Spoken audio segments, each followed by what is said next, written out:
साथियों, हमने कम्युनिस्ट इतिहास के अंदर जो वीडियो बनाए पहले, उसके अंदर हमने कम्युनिस्टों का इतिहास का विकास क्रम, कम्युनिस्टों की आज़ादी के आंदोलन में भूमिका और क्रांति पर वीडियो आपको डाल चुके हैं। अब इसके आगे साथियों कुछ प्रमुख थ्योरियां हैं, जिन थ्योरियों को हम संक्षेप में आपको बताएंगे। यदि आप विस्तार से उनको सुनना समझना चाहते हैं तो दर्शन सीरीज के पीछे भी वीडियो है और इस वीडियो के नोटिफिकेशन में एक मैं लिंक डाल देता हूं, जिसके अंदर भौतिकवादी दर्शन के सारे वीडियो मैंने कलेक्ट करके डाले हुए हैं। तो इस लिंक को खोल करके भी वो सारी थ्योरियां आप विस्तार से जो जानकारी है उसको सुन सकते हैं। तो साथियों, अब हम इन थ्योरियों की चर्चा शुरू करते हैं।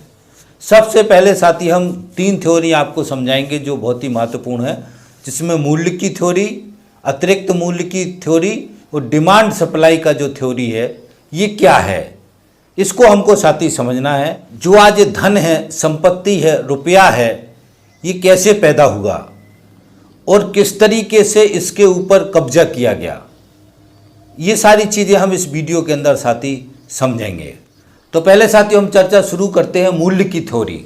ये मूल्य कैसे बना, किसी वस्तु का मूल्य कैसे तय हुआ और किसी वस्तु का मूल्य कैसे तय होता है, ये हमको समझना है। व्यक्ति है, मनुष्य, मजदूर है, उसने जो श्रम किया किसी वस्तु को बनाने में, उससे मूल्य पैदा हुआ। जैसे उदाहरण के लिए समझ लीजिए, एक बांस की टोकरी किसी ने बनाई, तो बांस की टोकरी के लिए बांस वो जंगल से काट के लाया, उसके बाद से उसने बांस को काट के, छांट के, साफ करके बांस की वो छोटी छोटी बंची बनाई और उससे पे टोकरी बनाई। अब टोकरी बन के तैयार हो गई। उस टोकरी की कीमत कैसे तय होगी? जो उसको बनाने में जो समय लगा। जैसे एक व्यक्ति ने उस टोकरी को बनाने में उसको पूरा 1 दिन लग गया, तो उसका कीमत कैसे तय होगा? जिस व्यक्ति ने वो टोकरी बनाई है उसके 1 दिन की श्रम की कीमत क्या है। उसकी श्रम की कीमत यदि मान के चलो 200 रुपये है, तो उसका अगर उसको दिन भर लगा उस टोकरी को बनाने में, तो उस टोकरी की कीमत कितनी होगी? 200 रुपये। उसके श्रम की जो कीमत है उससे डिसाइड हुआ कि उस टोकरी की कीमत क्या होगी। जितना ज़्यादा श्रम लगेगा, जितना ज़्यादा समय लगेगा उस वस्तु को बनाने में, उतनी ज़्यादा उस वस्तु की कीमत होगी। ये साथियों बेसिक सिद्धांत है जिसको हमको अच्छी तरीके से ध्यान रखना। अब साथियों दूसरा सवाल है कि वो जो व्यक्ति है उसके श्रम की कीमत कैसे तय होगी। तो व्यक्ति के श्रम की कीमत तय होती है उसको जीवन जीने के लिए लगने वाले संसाधनों की कीमत से। यानी श्रम की कीमत क्या है? मनुष्य के जीवन जीने की संसाधनों की कीमत, वो श्रम की कीमत है। जितना समय लगेगा, जितना उसका श्रम लगेगा, उससे उस वस्तु की कीमत तय होगी। आप यहां तक मेरे को लग रहा समझ गए होंगे। और साथ ही इसी थ्योरी से ये न्यूनतम वेतन बना है।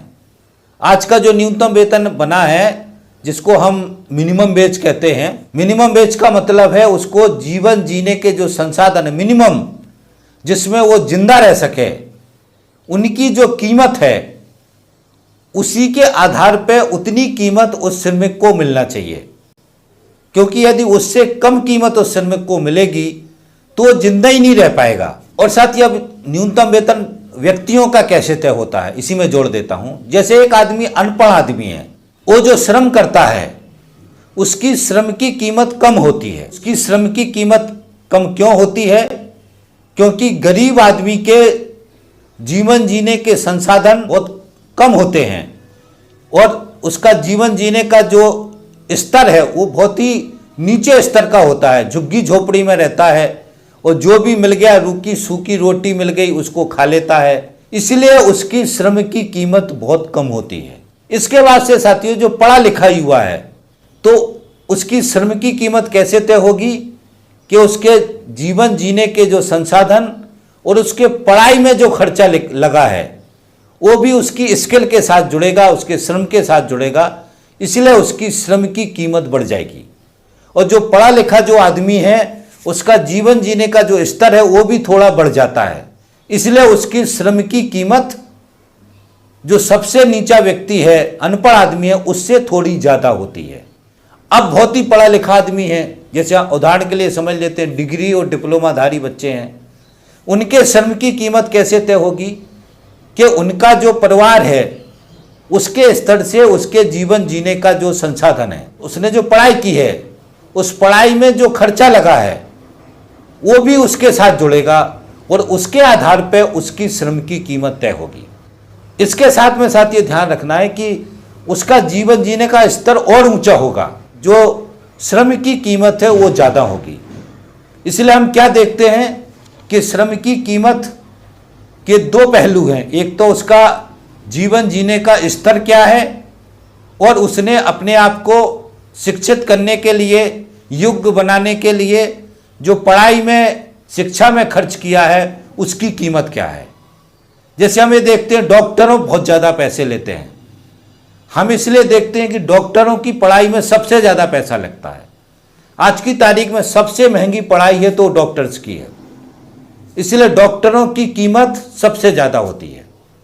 तो आप मेरी बात समझ गए होंगे। तो श्रम की कीमत बहुत ही प्रमुख सवाल है। जैसे आज की तारीख में सरकारों ने जो परमानेंट नौकरी थी उसको ख़त्म कर दिया, उसको जो कानूनी अधिकार था सामूहिक सौदेबाजी का, उससे वो अपने श्रम की कीमत बढ़ा लेता था।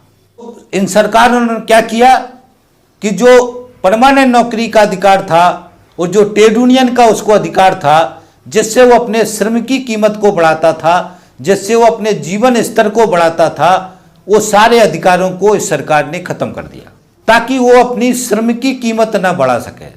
दूसरा, श्रम की कीमत के संबंध को समझना है। ये बहुत ही महत्वपूर्ण बात है और यही बिल्कुल प्रमुख बात है कि मनुष्य के पास पैसे कैसे कैसे आता है, धन कैसे आता है। आज की अगर हम बात करते हैं तो हमको जीवन जीने के लिए रुपया चाहिए, और रुपया हमारे जीवन में कैसे आएगा?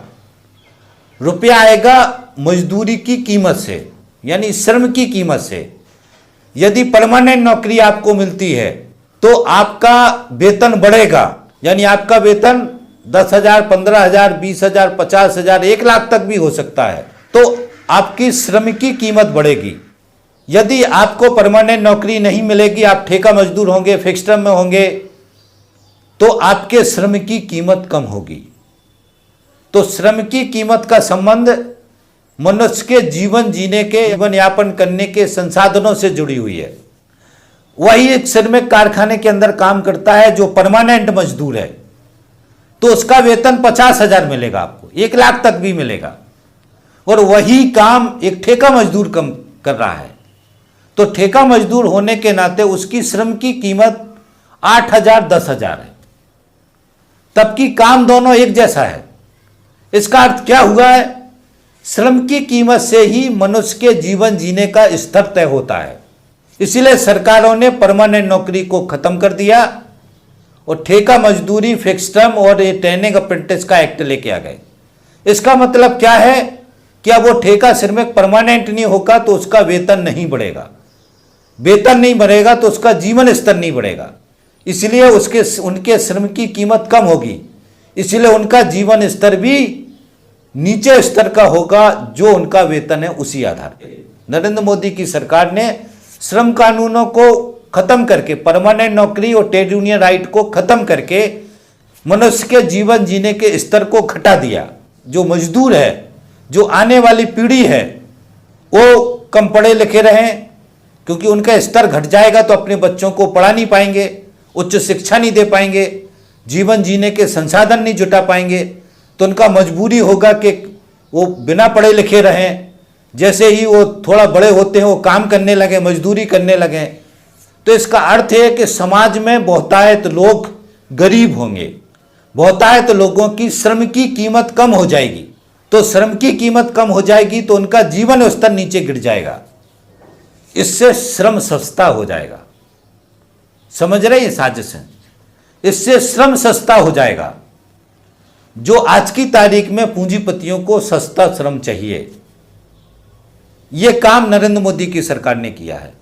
अब पूंजीपतियों के लिए यही सकारात्मक पक्ष है, क्योंकि जितना जनता गरीब होगा, जितना शोषित पीड़ित जनता की संख्या बढ़ेगा उतना ज़्यादा श्रम का कीमत घटेगा। तो इस तरीके से ये पूरा षड्यंत्र हो, जितना श्रम का कीमत घटेगा उतना कम पैसा हमारे जीवन में आएगा, जितना कम पैसा हमको मिलेगा उससे हमारा जीवन नारकी हो जाएगा। तो अब ये पूरे संबंध कैसे एक दूसरे से जुड़े हुए हैं, इन कानूनों से हमारे श्रम की कीमत, श्रम के कीमत से हमारे जीवन जीने के स्तर की कीमत, और इसी से हमारी जीवन की जो स्टैंडर्ड है उसका सब चीज़ जुड़ा हुआ है। तो ये आप मेरे को लग रहा समझ गए होंगे जो मैंने ये समझाने की आपको कोशिश की है। अब साथियों हमको समझना कि श्रम की कीमत से मूल्य बनता है। अब दूसरा टॉपिक हम समझ रहे कि पूंजी कैसे बनती है, पूंजी कैसे पैदा होती है। पूंजी जो है श्रम की कीमत प्लस प्राकृतिक संसाधन, जिसको हम रॉ मटेरियल कहते हैं। तो प्राकृतिक संसाधन और श्रम की कीमत, श्रम किसी प्रकृति से चीजों को ला करके वस्तुओं को पैदा करता है, वस्तुओं को बनाता है। जैसे मनुष्य ने सबसे पहले अपने जीवन जीने के लिए एक छोटी सी झोपड़ी बनाई, उसने जंगल से लकड़ी काटी और जंगल से ही जुगाड़ करी सारी झोपड़ी बनाने के लिए, जिससे उसने अपनी झोपड़ी को बनाया। तो इसका मतलब क्या है कि झोपड़ी कैसे बनी, उसका श्रम से और प्रकृति के संसाधनों से झोपड़ी बनी।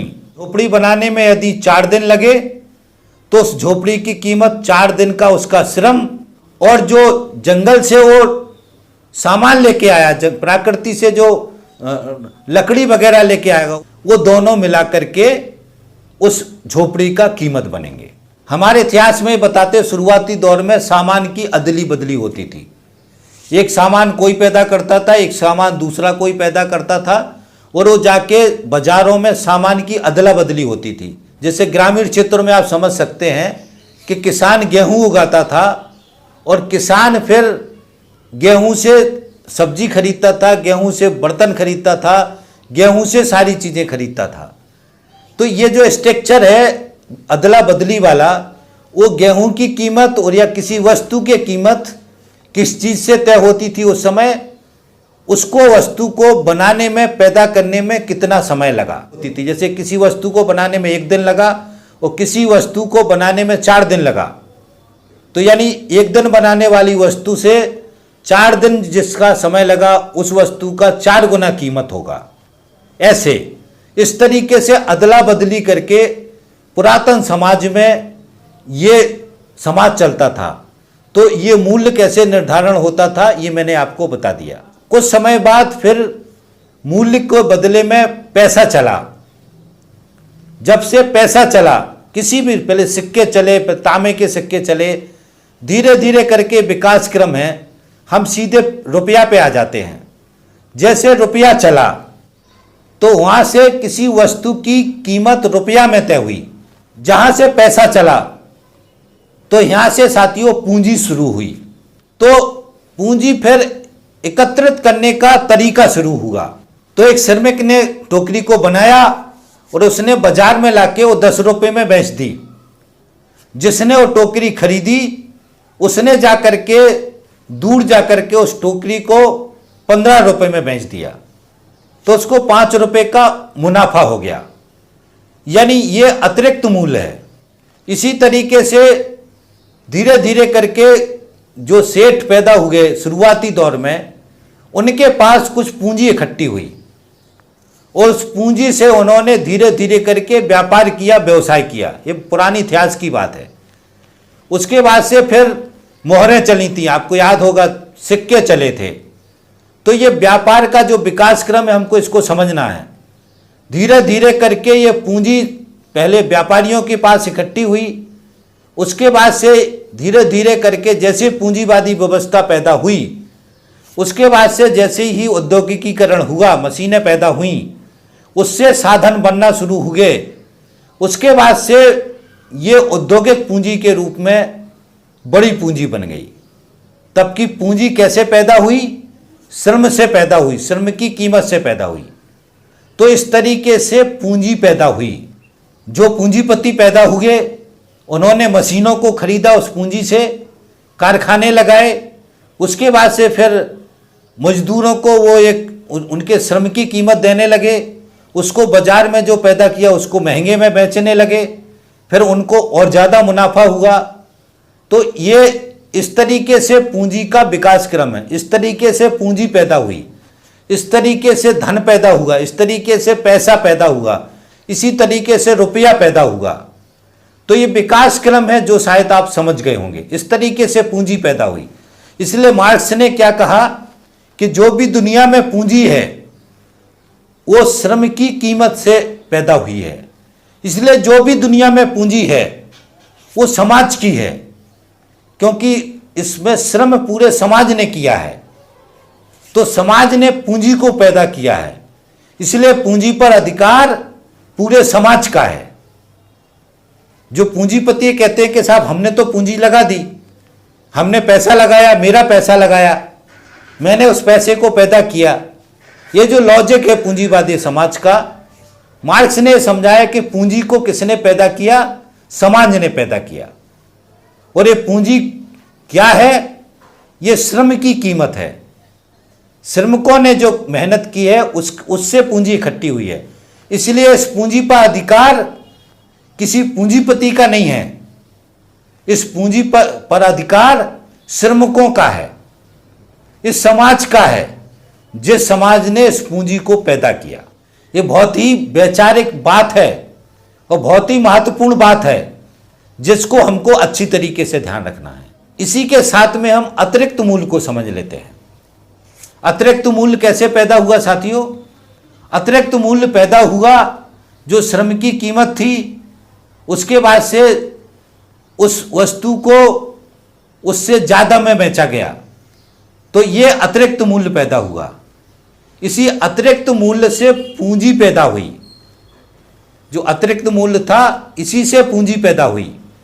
अब कारखानों में क्या होता है, जैसे औद्योगिकीकरण हुआ, उसके बाद से जो श्रमिक पैदा हुए और श्रमिकों से काम कराया गया कारखानों के अंदर पूंजीपतियों के द्वारा, और उस काम में श्रमिकों का जो श्रम था, जिससे श्रमिक ने उदाहरण के लिए 100 रुपये पैदा किए और उसके बदले में उस पूंजीपति ने श्रमिकों को 10 रुपये दिए, क्योंकि उसके जीवन जीने के संसाधन, उसकी कीमत उस समय 10 रुपये थी, तब कि उसके श्रम से उसने 100 रुपये पैदा किए, या उसका अधिकार 100 रुपये पर है, मगर इस पूंजीवादी व्यवस्था ने उसको 10 रुपये वेतन के रूप में दिया, 90 रुपये उसने उसका हड़प लिया। तो 90 रुपये हड़प लिया, तो इसी तरीके से पूंजीपति ने श्रमिकों के कीमत को, या श्रमिकों की मेहनत से जो पैदा हुआ पूंजी है, पैदा किया गया धन है, उसको धीरे धीरे करके एकत्रित किया और एक बड़े पूंजी के रूप में अपने पास इकट्ठा कर लिया। और उस पूंजी से कारखाने लगा करके फिर वो कहने लगा कि पूंजी तो मेरी है और आप जो श्रम कर रहे हैं उसकी कीमत मैं दे रहा हूं, बाकी जो मैं मुनाफा कमा रहा हूं ये मुनाफा मेरा है, इस पूंजी पर मेरा अधिकार है। और इसी तरीके से इस पूंजीवादी व्यवस्था का जन्म हुआ। इसी थ्योरी से ये पूंजीवादी व्यवस्था पैदा हुई और धीरे धीरे करके पूंजीपतियों के पास बहुत बड़ा पूंजी इकट्ठा हो गया। तो इस तरीके से पूंजी पैदा हुई साथियों, जिसको हमको अच्छी तरीके से समझना है। ये पूंजी के पैदा होने का विकास क्रम है, जो हमें कहते हैं धन कैसे पैदा हुआ, रुपया कैसे पैदा हुआ, अंबानी, अडानी, टाटा, बिरला, इनके पास इतनी बड़ी पूंजी कैसे इकट्ठी हो गई।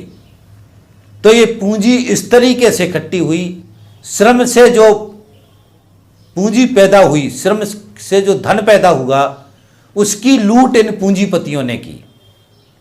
उस धन को इन पूंजीपतियों ने इकट्ठा किया और उसके बाद से ये इतना सारा पूंजी इनके पास इकट्ठा हो गया। ये बेसिक थ्योरी है जिसको आप समझ गए होंगे। उसके आगे साथियों एक डिमांड सप्लाई की थ्योरी है। इस पूंजीवादी व्यवस्था ने जो श्रम की कीमत से पूंजी पैदा हुई, धन पैदा हुआ, इस थ्योरी को नहीं माना। मार्क्स ने इसको लेबर थ्योरी कहा।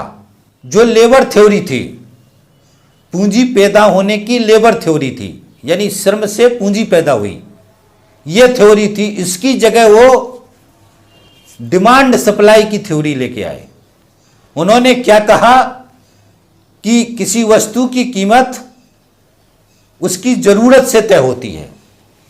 डिमांड सप्लाई की थ्योरी लेके आए हो, और डिमांड सप्लाई की थ्योरी से उन्होंने किसी वस्तु की कीमत को तय करने की थ्योरी बताई। तो डिमांड सप्लाई की थ्योरी से उन्होंने क्या किया, जो ये पूंजी पैदा हुई है श्रम के कीमत से, जिसको श्रमिक ने पैदा किया है, इसको उन्होंने हटा दिया, इसको उन्होंने छुपा दिया। और क्या थ्योरी लेके आए वो, जो डिमांड सप्लाई है उसी से किसी वस्तु की कीमत तय होती है। इस तरीके से उन्होंने क्या जस्टिफाई किया कि आज की तारीख में जो पूंजी है ये श्रम की लूट नहीं है, ये जो अतिरिक्त मूल्य है ये श्रम की लूट नहीं है, ये पूंजीपति ने अपने स्किल से, कौशल से मुनाफा कमा करके इस पूंजी को पैदा किया है, इस पूंजी को इकट्ठा किया है। इसलिए इस पूंजी का मालिक वो पूंजीपति है जिसके पास वो पूंजी है। इसलिए इन थ्योरियों से, ये दो धाराएं हैं थ्योरियों के अंदर, ये समझना है। मार्क्स ने ये कहा है कि जो भी पूंजी है, जो भी धन दौलत है, जो भी संसाधन है, ये समाज का है, इसको समाज ने पैदा किया है, इसको पूरे समाज ने मिलके पैदा किया है। ये मार्क्स समझाता है।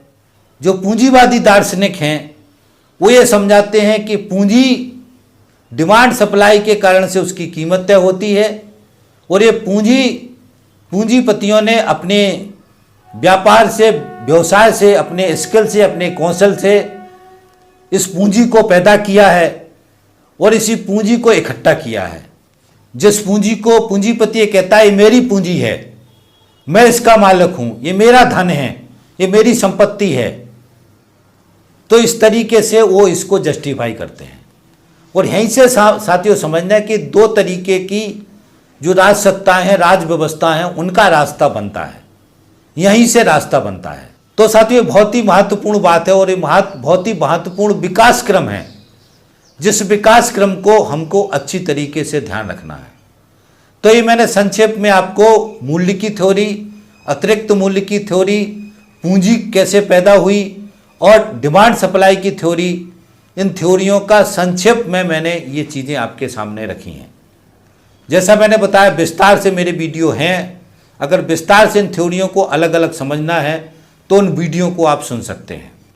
अब साथियों इसी के साथ में हम सत्ता के चरित्र को भी समझ लेते हैं। जैसे मैंने आपको बताया कि दो रास्ते बने दो विचारों के साथ में, तो जो पूंजीवादी सत्ता है उसका चरित्र क्या है आज की तारीख में। जैसे मैंने बताया कि श्रम की कीमत और प्राकृतिक संसाधन, जिसको हम रॉ मटेरियल कहते हैं, इससे पूंजी पैदा होती है। तो सत्ता का चरित्र क्या है पूंजीवादी सत्ता का? श्रमिकों को दिमागी रूप से कंट्रोल करना, उनको अपने बस में रखना, उन श्रमिकों की कीमत को कम से कम करना, श्रमिकों की कीमत को थोड़ा सा उनको देना, बाकी खुद हड़प लेना। इस तरीके की सारी नीतियां बनाई हैं पूंजीवादी व्यवस्था ने। वो ब्रिटेन से जब से 1700 के बाद से 1600 के बाद से औद्योगिक क्रांति हुई, तब से इस लाइन में सारे पूंजीवादी व्यवस्था का विकास क्रम इसी लाइन में मिलेगा। तो इसी क्रम में पूंजीवादी व्यवस्था ने अपना विकास किया कि श्रम सस्ता रहे। क्या लक्ष्य था उनका? श्रम सस्ता रहे, और दूसरा श्रमिक का पूंजी पे अधिकार ना रहे। यानी श्रमिक के दिमाग में ये ना रहे कि ये पूंजी जो है, जो पूंजीपति के पास है, ये उसके श्रम से पैदा हुई है या उसने पैदा की है, उसको पूंजीपतियों ने लूट लिया है। ये श्रमिक के दिमाग में ना आए, इसके लिए उन्होंने धर्म पैदा किए, इसके लिए उन्होंने नसीब किस्मत पैदा की, दुनिया का चीज पैदा किया मनुष्य के दिमाग को कंट्रोल करने के लिए। तो एक दिशा तो यह है जो पूंजीवादी विकास क्रम का एक हिस्सा है। दूसरा पक्ष क्या किया पूंजीपतियों ने? दूसरा संसाधन क्या लगना था पूंजी पैदा करने के लिए? प्राकृतिक संसाधन। तो पूंजीपतियों ने राजसत्ता के सरकार के माध्यम से उस राज सत्ता ने कब्जा करके जनता को उससे पैसे में देना शुरू कर दिया, यानी जो रॉ मटेरियल है उसकी कीमत भी बना दी और उस रॉ मटेरियल से धन कमाना शुरू कर दिया। तो पूंजी का विकास के लिए क्या चाहिए था? रॉ मटेरियल चाहिए था। तो रॉ मटेरियल पर राज सत्ता से कब्जा किया, जो आम जनता का कब्जा था प्राकृति के संसाधनों पे। जैसे पुराने जमाने में आपको झोपड़ी बनाना तो जंगल से लकड़ी काट लाओ, बना लो, आपको कोई कीमत नहीं लगनी है। आपको रेत चाहिए तो आप नदियों से जाओ, रेत भर के लाओ, आपको कोई कीमत नहीं लगना है। मतलब जीवन के संसाधन जुटाने के लिए जो भी संसाधन लगने हैं प्रकृति से जो लेता था मजदूर, श्रमिक, वो संसाधन, प्रकृति के संसाधन इस पूंजीवादी व्यवस्था ने उस श्रमिक से छुड़ा लिए या समाज से छुड़ा लिए। उस पर कब्जा सरकार ने कर लिया और सरकार ने फिर वो संसाधन पूंजीपतियों को दे दिए कि पूंजीपति उस संसाधनों को लेकर के वस्तुएं बनाए, सामान बनाए और उसमें भारी मुनाफा कमाए। इसलिए पूंजीवादी व्यवस्था ने एक तो श्रम को कम कीमत करने के लिए सारे संसाधन पैदा किए, दूसरा प्राकृतिक संसाधनों पे कब्जा कर लिया। जैसे आज भी हमारे देश की नरेंद्र मोदी की सरकार सारे प्राकृतिक संसाधनों को देशी विदेशी पूंजीपतियों को हवाले कर रही है, सारे संसाधनों पे कब्जा करा रही है। आज की तारीख में आम गरीब आदमी, आम मजदूर, गांव का किसान जंगल से एक लकड़ी काट के नहीं ला सकता। यानी प्राकृतिक संसाधन जो भी थे सब पे पूंजीवादी व्यवस्था ने कब्जा कर लिया और उससे धन बना रहे हैं, वो उससे पूंजी पैदा कर रहे हैं और उससे पूंजी पैदा करके एक बड़ा अपने आप को महाशक्ति बना रहे हैं। तो जो पूंजी पैदा करने के पुराने जो दो संसाधन थे, श्रम की कीमत और प्राकृतिक संसाधन, दोनों पे पूंजीपतियों ने कब्जा कर लिया। तो सारे समाज पर, सारे संसाधनों पर पूंजीवादी व्यवस्था का या पूंजीवादी समाज का या पूंजीपतियों का कब्जा हो गया। तो एक धारा ये है, मैंने संक्षेप में आपको समझाया, मुझे लग रहा कि आप इसको समझ गए होंगे। दूसरी धारा जो मार्क्स ने समझाई, जिसको उन्होंने समाजवादी व्यवस्था कहा, उसके अंदर क्या है कि श्रम की जो कीमत है, श्रमिक का जो जीवन जीने के संसाधनों से जो श्रम की कीमत पैदा हुई, श्रम की कीमत से पूंजी पैदा हुई और पूंजी श्रमिक ने, समाज ने मिलके पैदा की, तो उस पर अधिकार किसका है? पूरे समाज का है। एक बात तो ये हो गई जो मार्क्स ने समझाई। दूसरी बात उसने क्या समझाई कि जो प्राकृतिक संसाधन है, प्राकृतिक संसाधन ये धरती है, इस पर भी समाज का कब्जा है। प्राकृतिक संसाधन भी समाज के हैं और समाज को मनुष्य के जीवन जीने के, सुखी होने के जो संसाधन बना सकता है, वो पैदा कर सकता है। उसके लिए प्रकृति के संसाधन है, उसको मुफ्त में मिलने चाहिए, जिससे वो अपने जीवन जीने के संसाधन जुटा सके। और प्राकृतिक संसाधन से जो भी पूंजी पैदा होती है, वो पूंजी किसकी है? समाज की है। इसलिए जो भी संसाधन है देश के, उस पर कब्जा किसका होना चाहिए? समाज का होना चाहिए। इसलिए पूंजी जो आज पूंजीपति ये कहता है कि पूंजी मेरी है, ये पूंजी पूंजीपति की नहीं है, ये पूंजी समाज की है। इस पूंजी को समाज ने पैदा किया है। ये पूंजी श्रम से पैदा हुई है और प्राकृतिक जो संसाधन है उससे पैदा हुई है। श्रम और प्राकृतिक संसाधनों के मेल से पैदा हुई है। इसलिए यह पूंजी किसकी है? ये पूंजी पूरे समाज की है। तो समाजवादी व्यवस्था में मार्क्स ने क्या कहा कि सारे जो संसाधन हैं उनका राष्ट्रीयकरण होगा, सबका राष्ट्रीयकरण होगा। जो एक पूंजी है इसका राष्ट्रीयकरण होगा, ये सरकार के कंट्रोल में आएगी और इस पूंजी से सरकार देश की जनता की सहूलियतें पैदा करेंगे। देश की जनता को जीवन स्तर बढ़ाने के लिए उसका इस्तेमाल करेंगे।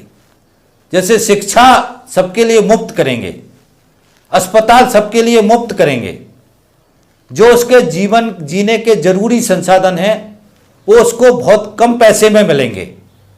प्राकृतिक संसाधन मुफ्त होंगे तो मनुष्य को अपने जीवन जीने के संसाधन जुटाने में बहुत कम पैसा लगेगा, बहुत कम पूंजी लगेगी, जिससे वो अपने जीवन जीने के संसाधन जुटा पाएगा।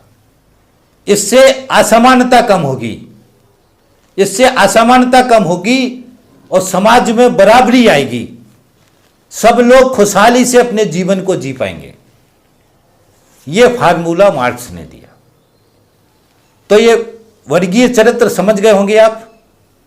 राजसत्ताओं का जो व्यवस्थाओं का वर्गीय चरित्र है, जो पूंजीवादी व्यवस्था का वर्गीय चरित्र क्या है, यह भी समझ गए होंगे कि पूंजीवादी व्यवस्था किस तरीके से जनता को, शोषित पीड़ित समाज को मजबूर करके, गरीब करके, शोषित पीड़ित रख के, अनपढ़ रख के, उनका ज़्यादा से ज़्यादा शोषण करके पूंजी बढ़ाना चाहते हैं, अपना धन इकट्ठा करना चाहते हैं। और जो देश के संसाधन है, जिस पे पूरे देश का कब्जा है, उस पर चंद्र पूंजीपति कब्जा करके अपने कंट्रोल में लेके उससे विशाल धन कमाना चाहते हैं ताकि वो और बड़े पूंजीपति हो सकें। ये दिशा किसकी है? पूंजीवादी व्यवस्था की। तो साथियों, ये दो धाराएं हैं, दो राजनीतिक धाराएं हैं पूरी दुनिया के अंदर। और राजनीतिक धाराओं का ये प्रमुख स्ट्रक्चर है, यही है राजनीतिक धाराओं का स्ट्रक्चर। अगर आप इस स्ट्रक्चर को अच्छी तरीके से समझ जाएंगे तो इन राजनीतिक धाराओं के चरित्र को समझ जाएंगे। ये राजनीतिक धाराएं क्या करेंगी, क्या राजनीति होगी इनकी, क्या इनकी राजनीतिक दिशा होगी, इसको अच्छी तरीके से समझ जाएंगे। तो मुझे उम्मीद है कि इन थ्योरियों से और इन राजनीतिक धाराओं की जो समझ मैंने आपको बताई है, ये समझ आपके दिमाग में आ गई होगी। तो ये दो तरीके की राजनीतिक सत्ताओं की धाराएं हैं जिसको हमको अच्छी तरीके से वर्गीय रूप में, अलग अलग इनका वर्ग है, अलग अलग इनका वर्ग हित है। ये अपने वर्ग के लिए दूसरे वर्ग को शोषण करते हैं, अत्याचार करते हैं, उसकी दुर्दशा करते हैं पूंजीवादी व्यवस्था के अंदर। और समाजवादी व्यवस्था के अंदर जो पूंजीपति वर्ग पैदा हो गया है, पूंजी पैदा हो गई है, उसको खत्म करने की बात करते हैं। इसीलिए दोनों एक दूसरे के विरोधी विचारधाराएं हैं। इसको हमको अच्छी तरीके से ध्यान रखना है। तो साथियों, अब इस वीडियो को मैं यहीं ख़त्म करता हूं। मुझे उम्मीद है कि मैंने जितना आपको समझाया आप सारी चीज़ों को समझ गए होंगे। आपसे निवेदन है कि विस्तार से सुनने के लिए हमारा जो नीचे लिंक डला है उसको खोल करके डिमांड सप्लाई की थ्योरी, ये सारी थ्योरियां हैं उस फोल्डर के अंदर, तो उनको सुने। बाकी भी सारी थ्योरियां हैं उनको सुने। दर्शन सीरीज का जो हमारे प्ले लिस्ट में है उसको खोल करके जरूर सुने। हमने ऋग्वैदिक काल से उसको कवर किया है। और भी बहुत सारे फोल्डर हैं उनको सुने। तो आप इन सारे वीडियो को सुनेंगे, उसके साथ ही हमारे चैनल को सब्सक्राइब कर लें, घंटी दबा दें ताकि आप हमारे साथ जुड़ जाएं और जो भी हम वीडियो डालें उनको आप तुरंत सुन सकें और उनको ज़्यादा से ज़्यादा शेयर करवाने में सहयोग कर सकें। आप सहयोग करेंगे, इसी आशा उम्मीद के साथ इस वीडियो को हम साथी यहीं ख़त्म करते हैं। मिलते हैं अगले वीडियो में। थैंक यू साथी, धन्यवाद, थैंक्स। मिलते हैं अगले वीडियो।